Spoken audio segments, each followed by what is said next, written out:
seolah-olah itu adalah kebenaran yang absolut, dan seolah-olah kita sudah bisa sekali memahami dan menafsirkan apa yang dimaksudkan oleh guru tersebut. Padahal dalam bahasa-bahasa kitab suci itu kita tahu mereka sering menggunakan bahasa-bahasa kias yang perlu kita untuk kupas pesan dan ajaran moralnya. Karena itu tentu saja berdasarkan situasi dan kondisi, kepada siapa ajaran itu dimaksudkan, pada saat mana, dan di tempat yang mana. Ini akan sangat bergantung situasi dan kondisi tempat pembelajaran tersebut, tempat ajaran dan pesan tersebut disampaikan pada waktu itu akan sangat mempengaruhi.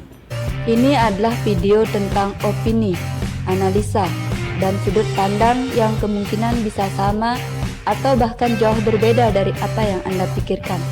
Maka, hargai perbedaan dan silahkan tulis sudut pandang Anda di kolom komentar. Om Swastiastu, Om Swastiastu. Baik, setelah di beberapa episode video yang lalu kita membahas Bhagavad Gita bab 1 tentang jumlah slokanya yang berbeda, terus juga ada bab 2 tentang Sang Roh dan beberapa penjelasan dari Srila Prabhupada, termasuk juga di bab 3 kemarin ketika kita membahas sloka yang menyangkut tentang pemahaman para dewa di bab 3 sloka 10, 11, dan 12 yang kelihatan ada begitu renggang penafsirannya dengan yang lain. Hari ini kita coba untuk membahas kembali Bhagavad Gita bab 4 di beberapa sloka, terutama penjelasan dari Srila Prabhupada dalam Bhagavad Gita as it is, untuk kita lebih bisa melihat kenyataan bahwasanya ada beberapa versi Bhagavad Gita yang terjemahan dan tafsirannya itu sungguh berbeda jauh. Tetapi perbedaan ini tentu saja bukan untuk dipertentangkan, tetapi hanya sebagai masukan input pembanding bahwasanya ada sudut-sudut lain yang perlu kita ketahui juga, bagaimana orang melihat sloka demi sloka Bhagavad Gita ini sehingga menimbulkan atau memunculkan beberapa tafsiran yang tentu saja juga tidak sama. Tapi sekali lagi yang perlu saya garis bawahi bahwasanya setiap perbedaan yang ada itu adalah sebuah keniscayaan di dunia ini, perbedaan yang tidak semestinya dipertentangkan tetapi dipakai sebagai bahan untuk melihat sisi-sisi dan sudut pandang yang lain dari apa yang kita jalani atau yang kita yakini selama ini. So, kita akan mulai dari penjelasan Bhagavad Gita bab 4 sloka 2 ya. Di sana di Bhagavad Gita as it is diterjemahkan bahwa ilmu pengetahuan yang paling utama ini diterima dengan cara sedemikian rupa melalui rangkaian garis perguruan guru-guru kerohanian, dan para raja yang suci mengerti ilmu pengetahuan tersebut dengan cara yang sedemikian pula. Tetapi sesudah beberapa waktu garis perguruan itu terputus. Karena itu rupanya ilmu pengetahuan yang asli itu sudah hilang. Itu penjelasan Srila Prabhupada dalam Bhagavad Gita as it is. Nah, beberapa berbeda dengan terjemahan versi lainnya yang menuliskan sebagai berikut. Demikianlah ilmu pengetahuan ini diteruskan secara turun-temurun. Jadi param-param diartikan sebagai turun-temurun saja, bukan rangkaian garis perguruan.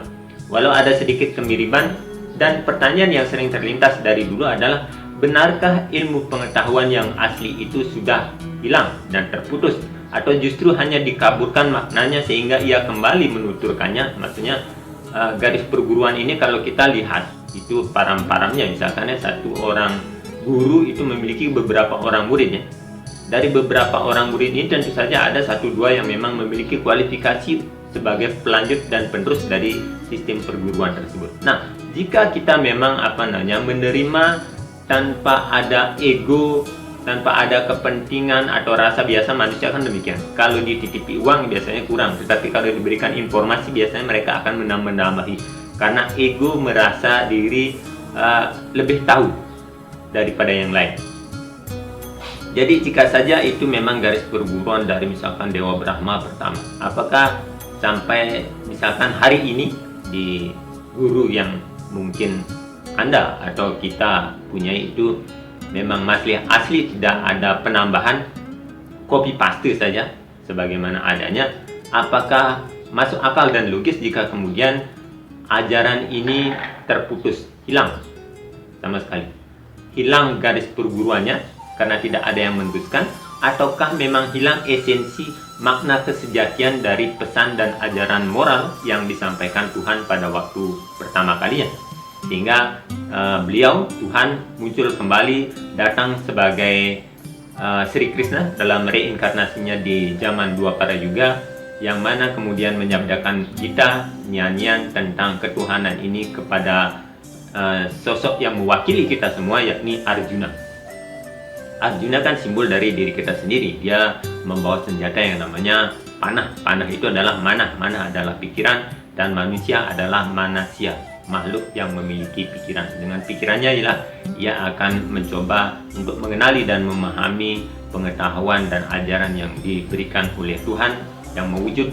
Karena jika Tuhan tidak menggunakan wujud, tentu saja kita sebagai makhluk manusia yang memiliki keterbatasan indera tidak akan mampu mendengar wahyu-wahyunya, tidak mungkin akan bisa mencontoh apa yang dilakukannya sebagai teladan hidup. Jadi tentu saja ia yang nirguna Brahman akan mewujud menjadi Saguna Brahman karena mengenali dan mengetahui segala keterbatasan manusia. So, di sini akan menjadi beberapa pertanyaan janggal jika kemudian dikatakan bahwa garis perguruan itu putus. Karena sebagaimana yang saya singgung di awal, jika seorang guru itu saja memiliki beberapa orang murid, rasanya akan, walaupun bisa, mungkin, tentu saja masih di dunia ini segala sesuatu itu mungkin saja. Tapi kecil kemungkinan jika kemudian tidak ada penerusnya sama sekali, sehingga garis perguruan itu akhirnya terputus. Nah, jika itu terputus, sekali lagi, jika itu terputus, ini akan mementahkan lagi garis param-param yang pernah dibuat dalam buku Bhagavad Gita Esitis itu, yang dimulai dari Dewa Brahma, kemudian Narada, dan seterusnya, yang terus berkelanjutan ya, terus berkelanjutan. Kita tahu bahwasanya Dewa Brahma itu, jika kita mengacu pada Purana dan mitologi-mitologi kitab suci itu, kan adalah sosok yang menciptakan alam semesta ini pertama kali. Jadi ketika pertama kali kehidupan ini ada, Tuhan mungkin dalam angan-angan kita, jika kita mewujudkan beliau sebagai Saguna Brahman, sebagai God, personal God atau Tuhan yang berpribadi, kemudian menyabdakan pesan dan ajaran moral ini kepada pencipta pertama, Dewa Brahma, untuk kemudian diturunkan sampai pada sekarang. Itu kan berkelanjutan, tidak ada terputus sama sekali. Tapi di Bhagavad Gita bab 4 sloka 2 ini dikatakan bahwasanya ada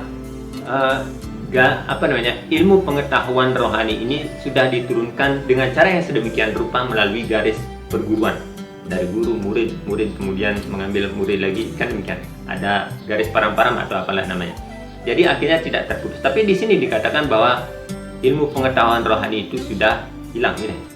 Tetapi sesudah beberapa waktu garis perguruan itu terputus. Nah, ini dikatakan di Bhagavad Gita yang diterjemahkan oleh Srila Prabhupada sendiri bahwasanya garis perguruan itu terputus.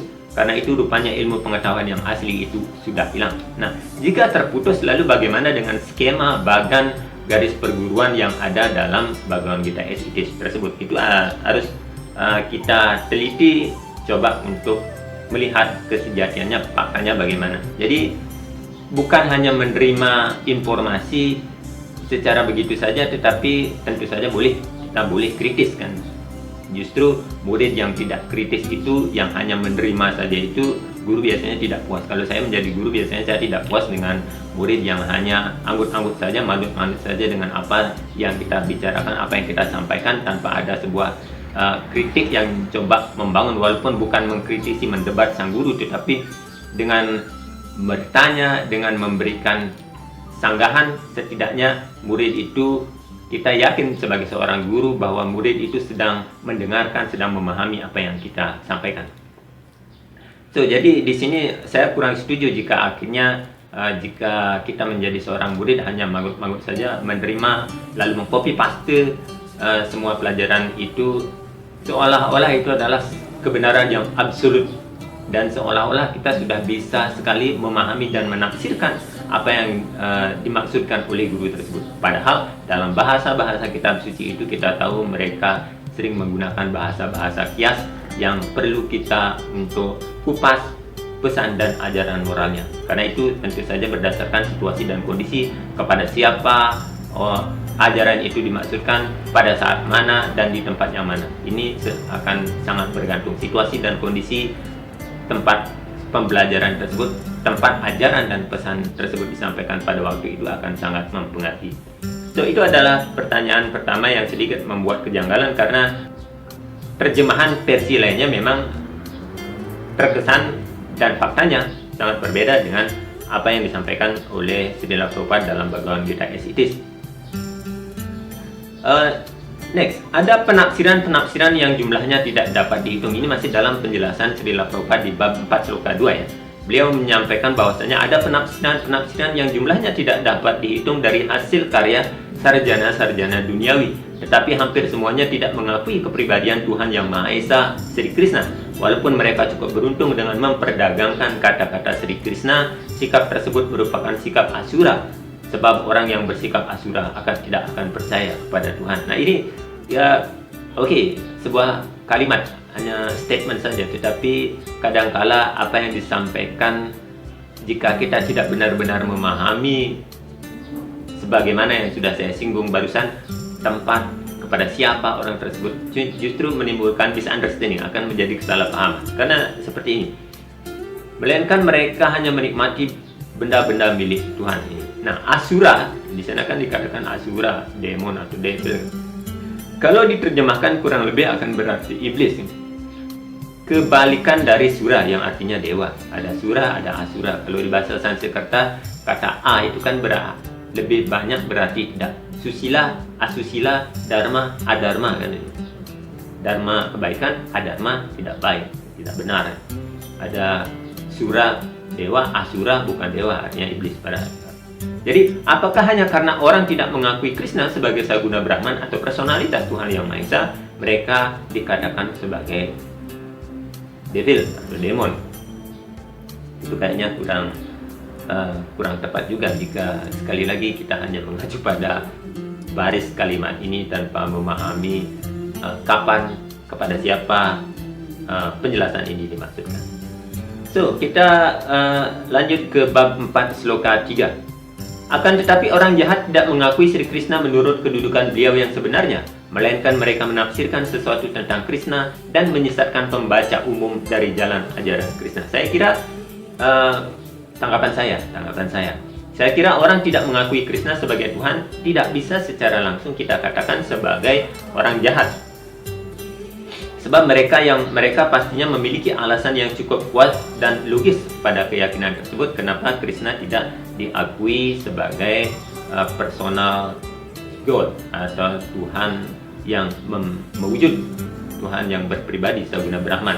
Karena mungkin mereka konsepnya Nirguna Brahman, karena mereka mengacu pada penjelasan di Bhagavad Gita bab 2 tentang Atman, sifat-sifat Atman. Itu kan sama dengan sifat Brahman, Atman, Aikyam, sama. Jadi jika Atman dikatakan tidak terlahirkan dan tidak termusnahkan, Brahman tentu saja demikian. Nah, jika Krishna adalah Brahman itu sendiri, kenapa ia dilahirkan dan kenapa ia juga termusnahkan, kena panah oleh panah Kijara? Itu banyak question. Nanti silakan kejanggalan tersebut yang sekali lagi tidak mesti dibenci. Pernyataan tersebut kan wajar-wajar saja, namanya juga sisi pandang, sudut pandang yang berbeda, jadi wajar-wajar saja, maklumi saja ada pertanyaan demikian. Jika memang tidak sependapat, ya sudah, skip saja. Tetapi jika kita ingin mencoba menggunakan kemampuan berpikir kita sebagai manusia ya, tidak salahnya jika coba untuk dikaji, direnungkan kembali sehingga kita tidak menjadi seperti seperti tape recorder, seperti burung beo yang hanya membeo apa yang dikatakan manusia tanpa kita mengerti, kita coba mengikutinya, padahal kita tidak benar-benar memahami apa maksud dari sebuah kalimat tersebut. So ini karena mungkin bagi mereka sekali lagi Tuhan itu adalah seperti yang diuraikan oleh Krishna sendiri di bab 2 tentang sifat-sifat Atman dan Rup. Dan Krishna jika dihubungkan dengan hal demikian, nyatanya memang banyak yang menjadi kontradiksi sebagaimana yang sudah saya sebutkan di barusan ya, bahwasanya Atman itu selalu ada di mana-mana, tetapi kita lihat dalam peperangan Krishna hanya ada di pihak Pandawa, bukan di pihak Kaurawa, berarti tidak ada di mana-mana.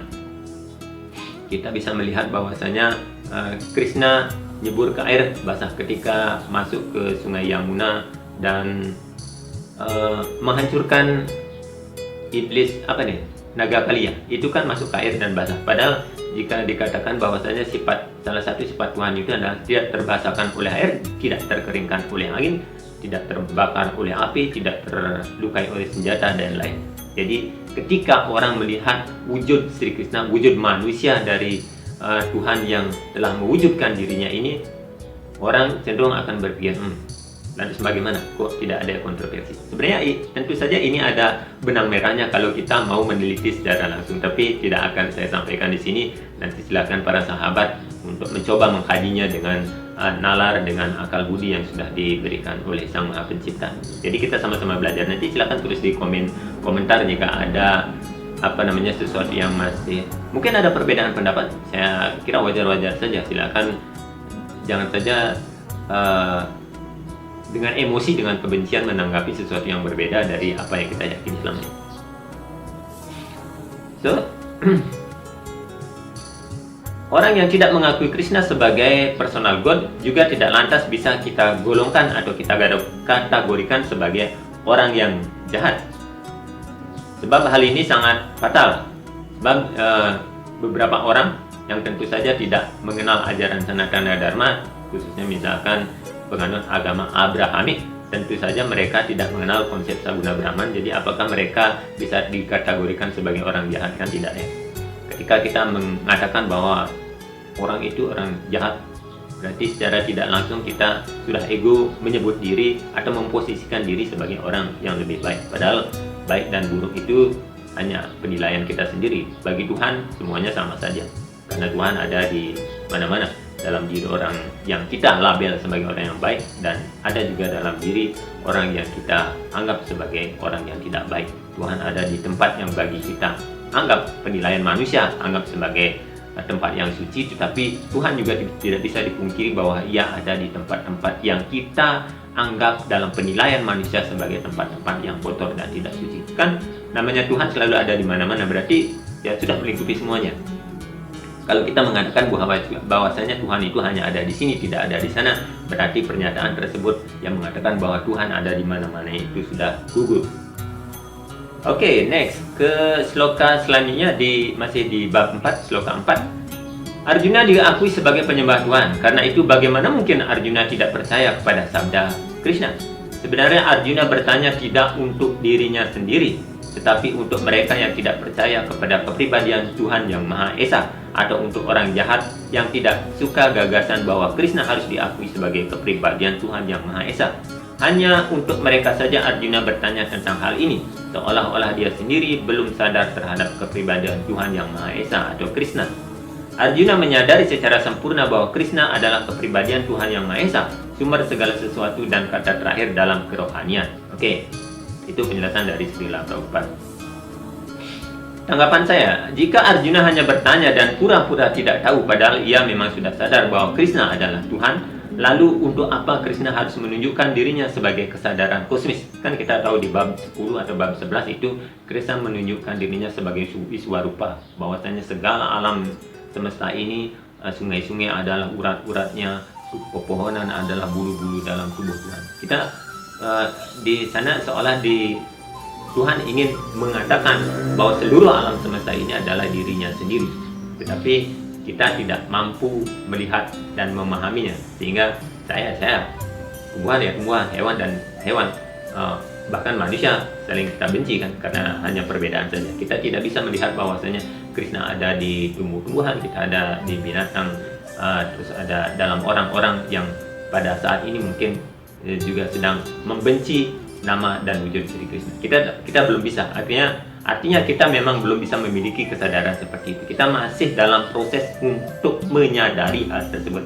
Jadi kalau dikatakan bahwa misalnya ketika orang sudah masuk dalam kelompok tertentu, mereka auto berkesadaran, saya kira ini statement yang terlalu berlebihan. Padahal kita masih dalam proses untuk mencari kesejatian kesadaran tersebut.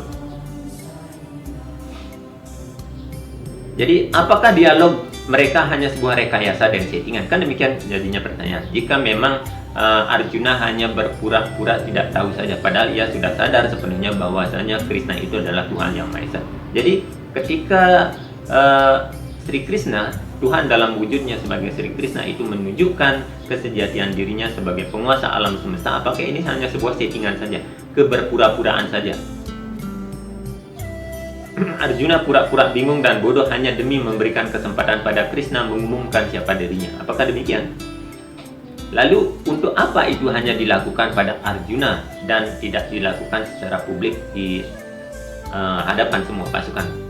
Ini kan dikatakan bahwasanya pada waktu Tuhan menunjukkan dirinya sebagai Wiswarupa, itu siapapun sebenarnya tidak bisa melihatnya, bahkan para dewa pun. Maka ketika momen itu terjadi, Arjuna diberikan Divya Caksu, penglihatan sebagai dewa. Ya, Arjuna tidak bisa melihat Tuhan yang sebenarnya dengan menggunakan matanya itu sendiri, tetapi Sri Krishna memberikan Divya Caksu, mata kedewasaan, untuk bisa melihat keuniversalan wujud sebenar-benarnya daripada Tuhan Sri Krishna. Kalau Tuhan itu mewujudkan demikian sebagai Wiswarupa. Sebab jika itu dikatakan Tuhan tidak bisa dilihat oleh sembarang orang, nyatanya kalau Krishna Tuhan, seluruh pasukan yang berkumpul di medan perang Kurukshetra tersebut bisa melihat Tuhan, ya kan? Bisa, semuanya bisa melihat Krishna. Duryodhana, Sisupala, Sakuni, dan semua orang-orang yang sedang memerankan peran antitesis dari Tuhan itu kan, mereka juga bisa melihat Krishna. Lalu statement yang mengatakan bahwasanya itu Tuhan tidak bisa dilihat oleh sembarang orang, bahwasanya Tuhan tidak bisa dipahami di antara beribu-ribu orang, mungkin hanya satu, terus di antara satu orang tersebut hanya segelintir orang saja yang bisa akan memahami dan menyadari kesejatian. Ini kan artinya gugur juga pernyataan tersebut jika Krishna adalah satu-satunya wujud Tuhan yang ada di semesta ini. Karena fakta dan realitanya bahwasanya memang semua orang, semua pasukan, dari orang yang kita anggap sebagai orang jahat, orang baik, itu bisa melihat wujud Krishna. So, dalam hal ini manusia biasa sulit sekali mengerti bagaimana Krishna tetap sebagai kepribadian Tuhan Yang Maha Esa, kepribadian yang kekal dan asli. Karena itu, agar hal ini dijelaskan, Arjuna mengajukan pertanyaan ini kepada Krishna supaya Krishna sendiri dapat bersabda dengan cara yang dapat dipercaya. Oke? Statement saya, supaya Krishna sendiri dapat bersabda dengan cara yang dapat dipercaya. Oke, itu kalimat yang disampaikan atau dituliskan oleh Srila Prabhupada.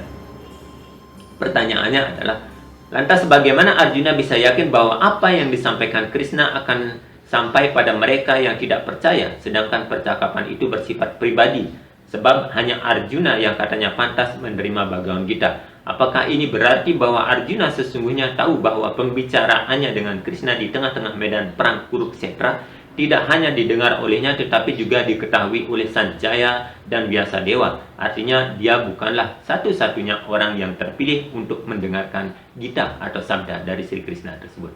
Faktanya kan demikian. Di bab 1 kita lihat Sanjaya Uwaca, gitu kan. Artinya Sanjaya sedang ikut mendengarkan apa yang disampaikan oleh Sri Krishna kepada Arjuna, lalu disampaikan kepada Raja Dhritarashtra. Dan di lain sisi, Vyasadewa juga mendengar hal tersebut. Jadi Arjuna bukanlah satu-satunya penerima dari Bhagavad Gita itu.